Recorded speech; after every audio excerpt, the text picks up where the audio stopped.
Hey everyone, welcome to this tutorial on how to diagnose laptop issues. In this video, we're going to go through simple guidelines and steps to diagnose common issues on laptops. Okay, so the first step in diagnosing an issue is identifying the symptoms, whether it's a screen flickering, the laptop's not powering on, or a keyboard's not functioning properly. Make sure to take note and write down a list of all the symptoms first. If your laptop is not receiving power, check to make sure that it's plugged into an outlet, and also make sure that the battery is charged.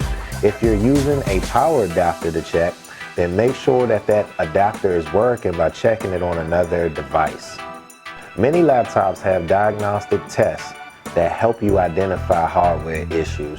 Check your laptop's documentation and also run those tests to see if they identify any issues.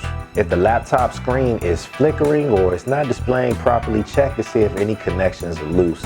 This includes the cable that goes from the motherboard to the screen and also the power cable.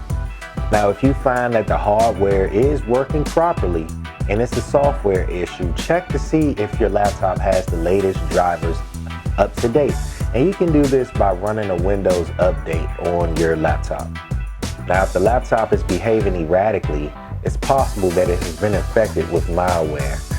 You can run an antivirus software and do a scan on your software to see if it detects any threats. If you've tried all of these steps and you're still experiencing issues, it's time to seek some professional help.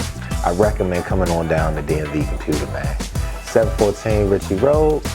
We'll get you right away.